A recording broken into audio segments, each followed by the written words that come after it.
با بەرنامەی هەفتانە لە کوردستان 24ەوە لەگەڵتانم بەڕێزان. بەرنامەی هەفتانیم جارش کۆمەڵێک بەرگە و بابەتی جیاوازی لە خۆگرتووە تا کۆتایی بەرنامەی هەفتانە بینێرمان بن. ئافرەتێکی پەنابەر لە دهۆک لە ڕێگەی خەیاتی و نەخشاندنەوە بژێوی ژیانی پەیدا دەکات.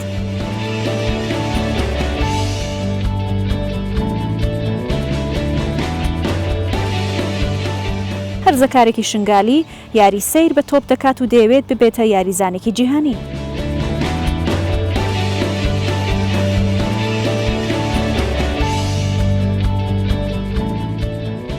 خانمێکی هەڵەبجەیی لە ڕێگەی یوتیوبەوە فێری کاری دەستی دەبێت و ئێستا بژێوی ژیانی خۆی دابین دەکات.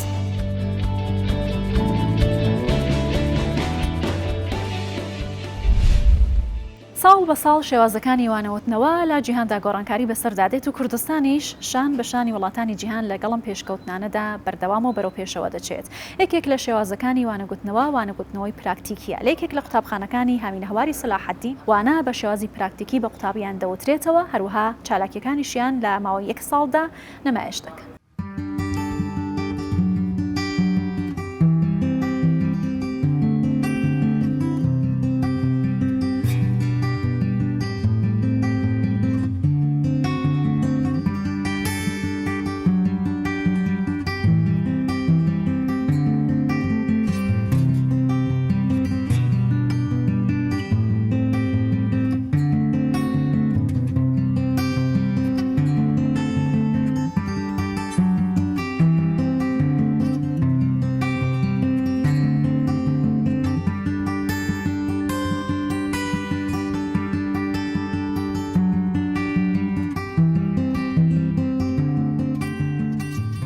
بەڕاستی ئەم جوورە چالاکیانە پێویستە ساڵانە بکرێتن،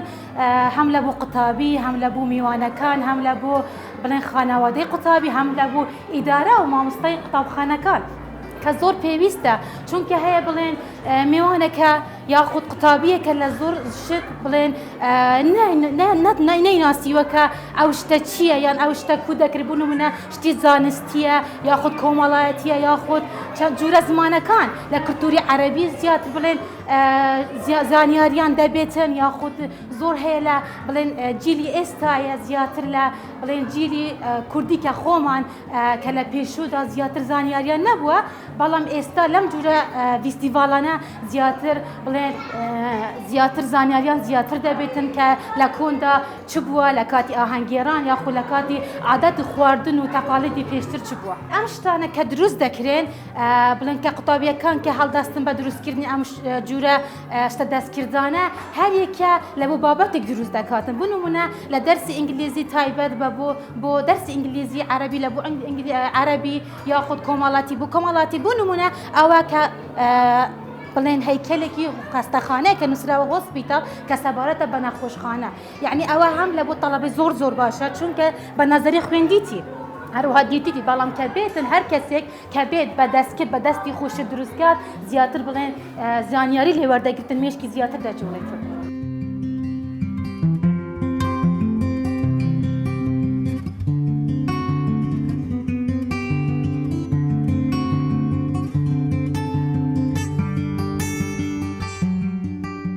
لە پۆلەکان وانەکان دەخوێن و لێرە بە عەمەلی دووبارەی دەکەینەوە و هەروەها ئێمە دەتوانین لە ڕێگەی ئەم فستیڤالانە بەهرەکانی خۆمان بدۆزینەوە بزانین لە چ شتێک بەهرەمان هەیە و پێشانی خەڵکی تکەی بدەین کە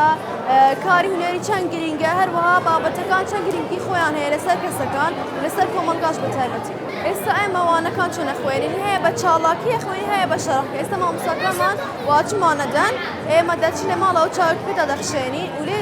لێرەش مامۆستا دووبارە بمان شەڕحەکە پرسیارەکەمان هەبێت لێ یەکەین و دوای چاڵاکی لەسەرەکەین بۆیە بەباشی لە مێشماندا بچەقێت.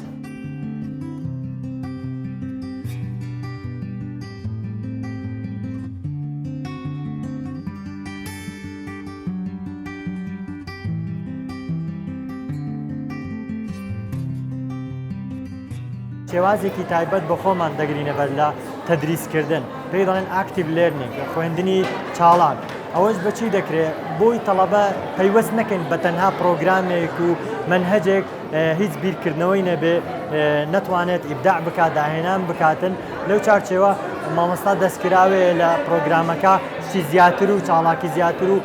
کۆڕ و سیمیناری بابەتی زیاتر بێنێتە ناوێ و لە هەمان کاتیشدا دەرسەکان بە پراکتیزەیی بکرێت هەم لە ڕێگای ڤیدیۆ و داتاشۆ هەم لە ڕێگای سیمینار هەم لە ڕێگای تاقیگە و مختبەرەکان زیاتر قوتابی بە چاڵاکی فێر دەبێ بە بینین فێر دەبێ نەک تەنها بە لەبەرکردن و گوتنەوە بۆیە ئەوە شێوازێکی سەردەمیانەیە کە ئەوەی دەیبینێ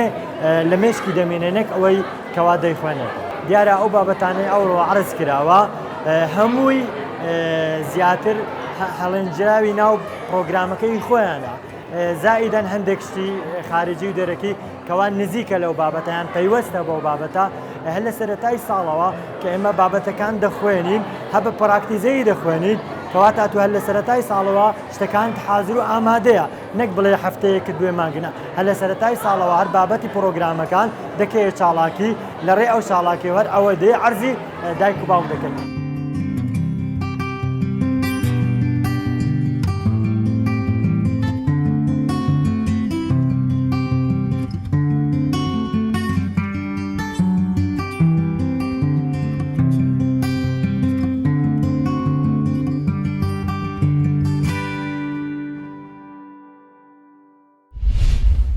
ژنێکی پەنابەری ڕۆژاوای کوردستان کە لە کەمپەکانی هەرێمی کوردستاندا دەژیت پێشتر کاری درونی جلوبەرگی دەکرد بەڵام لەگەڵ تێکچوونی بارودۆخی ڕۆژاوای کوردستان لە کارەکەیدا دەبڕێت ئێستا نزیکەی 5 ساڵە لەنێو کەمپدا کاری درونی جلوبەرگ دەکات لەگەڵ ئەوشتا کاری نەخشونگار کێشانن لەسەر جلوبەرگەکان دەکات ئەو زۆر دڵخۆشە دەڵێت پێویستە هەموو ژنان لەسەر پێی خۆیان بۆستن.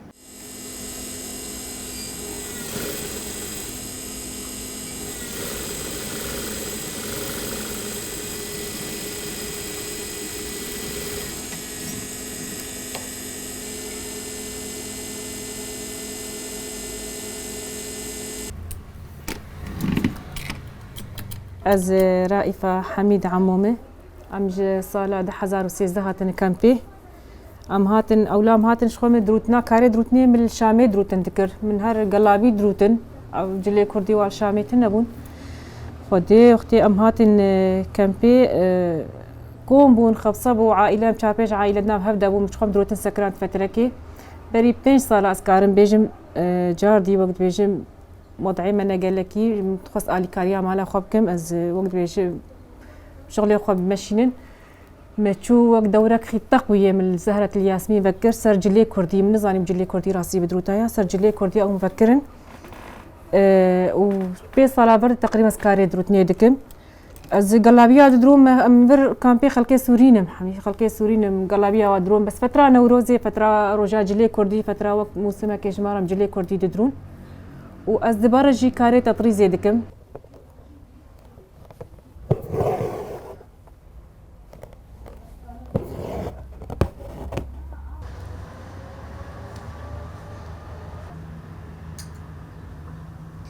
بيتر حش تطريزي دكم يعني خياطي اب هي شش حفصال اس خياطيه دكم وك مشترقوت اولج مجبوري خياطيه دكم افصالك مدس تطريزي كري اس حش تطريزي دكم اس حسن بهم فربونا كتيد هي حسن ملو مرب بيرو دين وك فنه كتيد هي وك جبير كرنا كتيد هي انه مرة خوش بير دك بس وقت قصر ماكينه ازرودنيم ازم دك اس خلاصكم شغلك يدبيك مينم بس وقت قص تطريز يرودنيم راسي اس خوش بير فتكم امني هر كاري تطريز كربا بهنا خو بيدر خصايا من خياطيش دربي ترك بكراياش برح من هر كاري تطريز بكرا از بيتر حش تطريز يكر يعني قلت السرودني از نظام احساسي مولو السرودني وقت قو از رسمات شيدكم از الوانات شيدكم از درم دنياك ده درم عالمك كده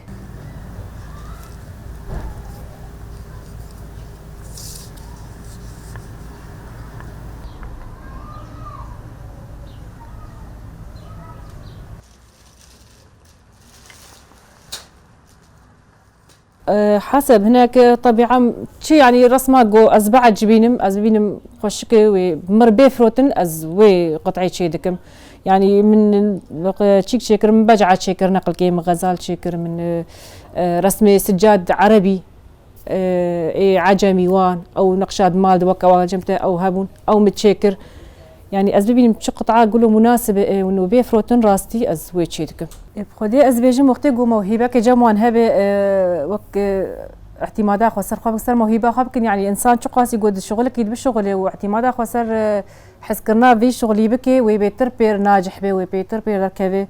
وطالما أو موهبة جم هي أو حسكرن جم هي ووك محتاج يجي جمها بها ما برا بوي محتاج ياخذ بوي موهبة بقدينة يعني بوي موهبة جم خو درخه وحسكرنا خو بفي شغلي درخه قنبي محتاج بنا خو بقدينة يعني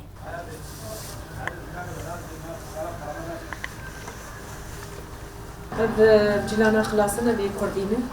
از اللي بيا خدانا بحياة بيتا دي مرا قياسك بروفا تشدكش برنامجك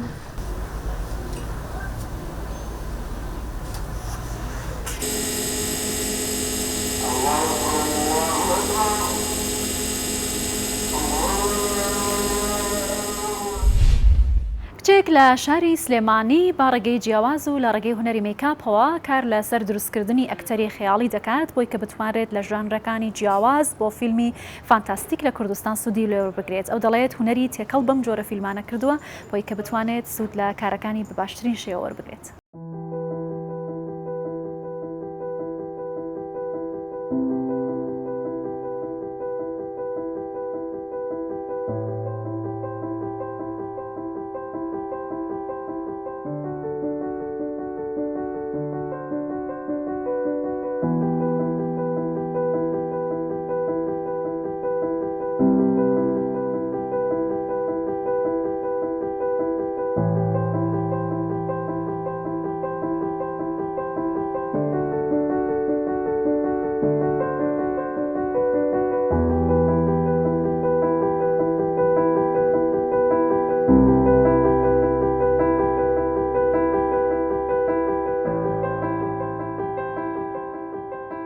من ناوم شاتو کامەرانە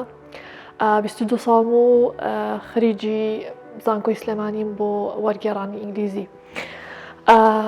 ماوەی نزیکەی 5 ساڵێک ئەبێت لە بۆ ئۆلیمپیادی سینەمایی ئیشەکەم ئەو کاتەکە دەستم پێ کرد وەکو هیوایەتێک بوو وەکو شتێک بوو کە کاتم پێ بەسەرە برد بەڵام دوای وەرەبەرە بوو بە ئیش و زیاتر چوومەناو بارەک و زیاتر چوومەناو ئیندەستریەکە و لەو کاتەوە لەو کاتی کە دەستم پێ کرد و هەتا ئێستا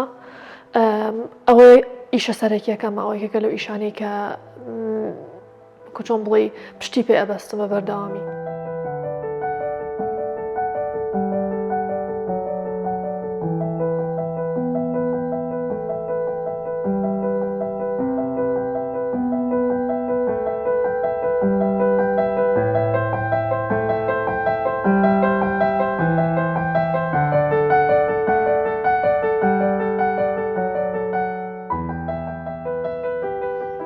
یەکێ لە شتە گرنگەکان کە لێرە یەکەین دروستکردنی کارکتەرە.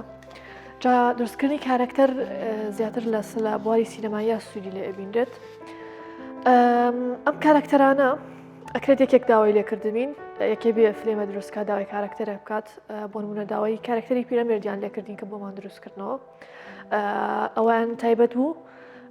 بۆ یەکێکمان دروست کرد و شتی تریش هەیە کە خۆمان ئەیکەین کە خۆمان وەکو پرۆجەکتی جەرگی خۆمان دروستی ئەەکەین ئەم کارکتەرانە چکە شتەکە لێرە تازەیە خەڵک زۆر ئاشنا نیە پێی و پرۆدەکشنەکانیش نازان کە ئەم شتانە ئەکرێت یا ئەتوانێت بکرێت بۆیە پێویستە کۆمەڵە کارکتەر دروستکەی کۆمەڵە شت دروستکەی کە تۆ بتوانی دواتر ئیشی لەسەر بکەیت.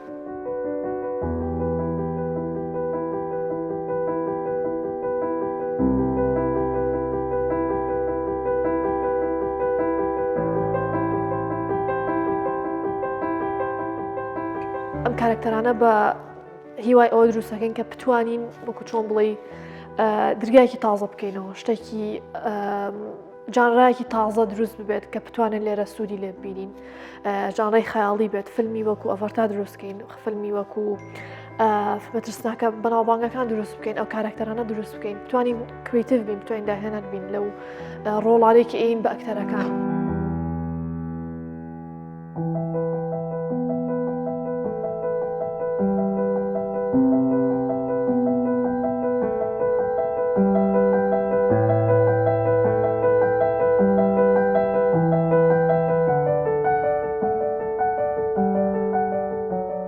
هەرو بەکارهێنانی ئەو تەکنیکی کە کارکتەرەکەی پێ دروستەکەین کە ئەو پێستی دەم و چاو ماسکانی کارکتەرەکەی پێ دروستەکەین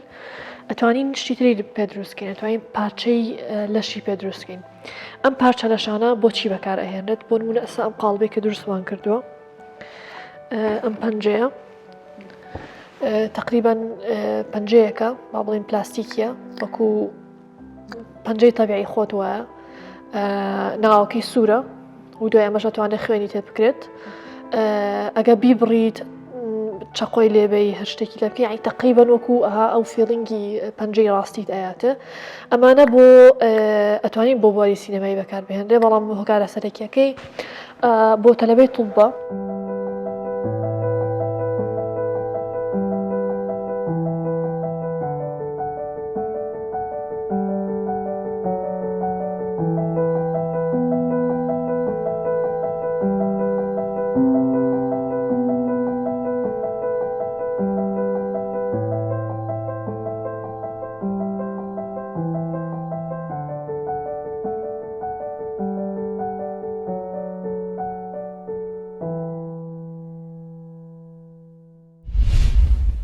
خەمیس حەواس گەنجێکی شنگالیا کە لە ڕێگەی یاریکردن بە تۆپە و یاری زۆر سەیر ئەنجام دەدات کە سەرنجی زۆر خەڵکیشی بۆ لای خۆی ڕاکێشاوە ئەو ئاواتی گەورەتریشی هەیە ئاواتە خوازدا کە ببێتە یاریزانێکی جیهانی و ئاڵای کوردستان لە یاریگانی و دەوڵەتیەکان بەرز بکاتەوە.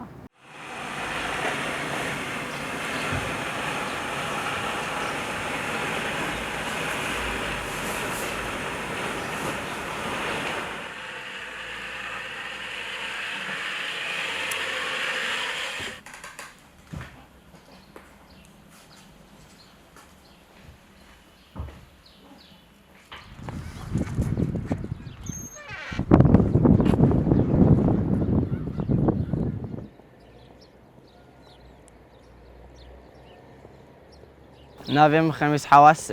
ازي شنقال مش ناحية العزير هي كتشكتاني دا كيف مش تابيرتي وز تابي العابم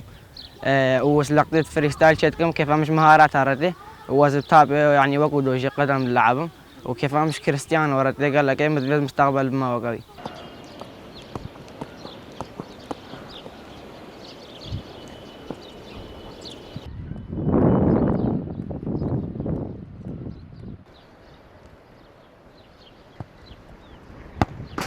زكي قال لك مزنش حياتهم يعني بيت تابي زنكارم يعني وقت تابي اللعب مز مرتاح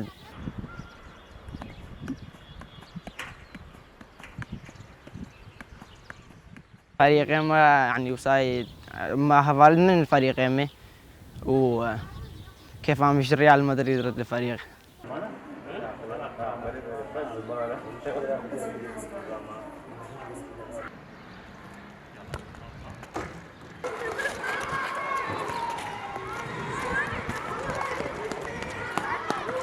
شنقالش كتشكتاني يعني از بالبرمدرسيرة از تشوما تابي وقال لك وقت خب تابي ببوران ومالام دعم مكر وخفالن بيجي قال لك كيف ما مرهات وقال لك متابعات دوريات كم بالي يعني اكيد مدفيز يعني خورتر بمستوى اخو زيدتر بكم وقال لك هاستك خوشه ويعني سبيسر بلند ومالام بيجي بسمنا بسر بلند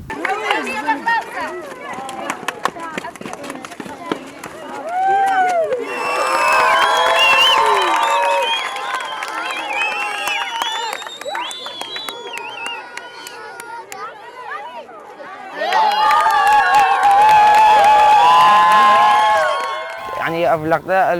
بمحاولة يعني وقت لازم بيجرب فيه يعني محاولته تبقى لك بكي حتى تقاربي مع حركة دريخ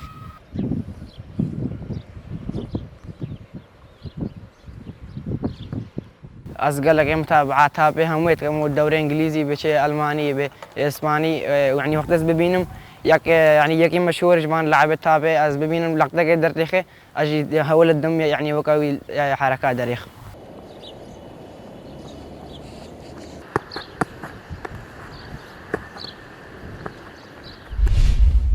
خانمێکی هەڵەبجەیی بۆ پەیداکردنی بژێوی ژیانی هەوڵەدات لە ڕێگەی جیاوازەوە لەسەر پێی خۆی بۆستێت و کار بکات ئەو لە ڕێگەی یوتیوبەوە فێری دروستکردنی کەلوپەلی جوانکاری ناوماڵ دەبێت ئێستا جگە لەوەش توانیوێتی لە ڕێگەی دروستکردنی ئەکسسواراتی جوانکاریەوە وەکو ملوانکە و مەدالیا و مێخەک ببێتە کەسێکی جێگەی سەرنجی هاوڵاتیان و لەو ڕێگەوە کارەکانی بفرۆشێت ئەو دەڵێت بوونی منداڵەکانم و بنەماڵە ڕێگر نەبووە لە بەردەمەوەی کە بتوانم بژێوی ژیانی خۆم لە ڕێگەی کاری جوانکاری و دەستیەوە دابین بکەم.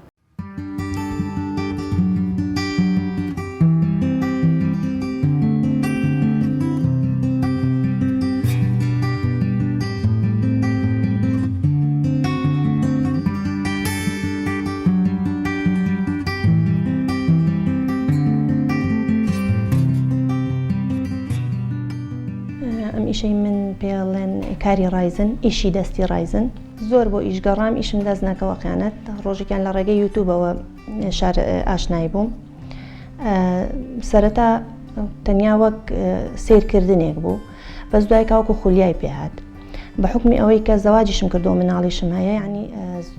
تاکە ئیشێ بوو وتم ئەتوانم بیکەم و لە ماڵیشا ینی ئاگاداری مناڵەکەشم بوو بە هەلامان کاتیشا ئیش بکەم.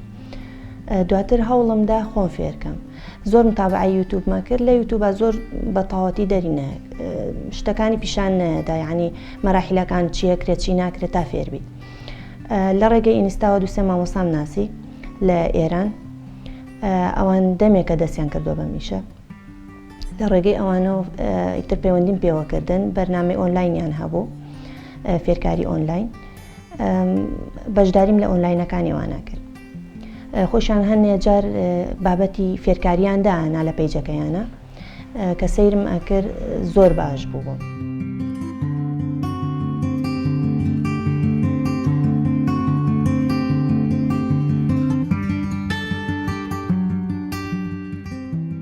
هاوسەرەکەم زۆر هانیدام، وتی دەمێکە بە دوای ئیشاگەڕێی بۆ ئیشە دەست پێ ناکەی، ئەتوانی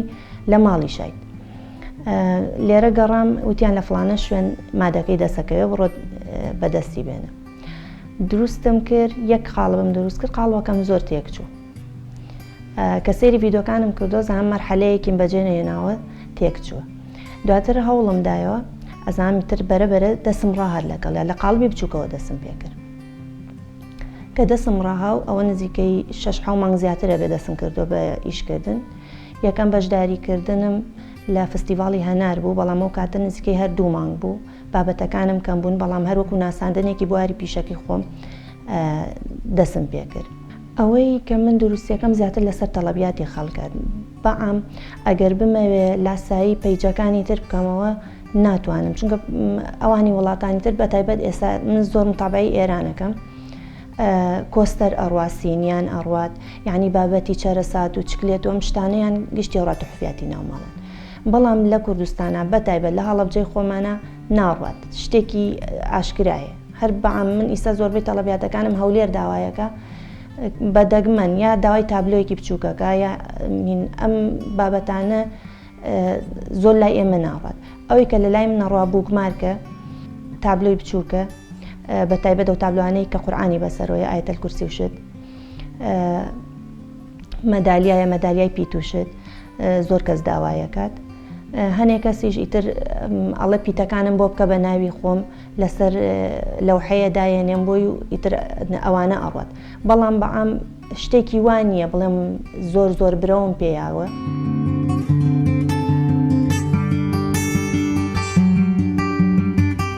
لەم فترەیات ئیتروتم کە بەرەو وەرزی بەهارە ڕوات زیاتر دەسم کردووە بە ئەکسسوارات، دروستکردنی ئەکسسوارات، بەتایبەت حێل و مێخەک و پشتوێن. لەخوا بە زیابەت زۆر کەسیش داوایەکە، تەڵەبیاتیشی لەسەر هەیە لەم فترەیە کە دامناوە لە ناو پێیجەکەمە. ناڵێم ئەم کارە تەنیا لەسەر تەڵەبیات وەساوە، لەسەر ئەوە نیە تۆ بڵێ دروستی بکەیت و دای بنیت، چونکە مادەکەی شیگرانە زۆر دەکەوێت لەسەر.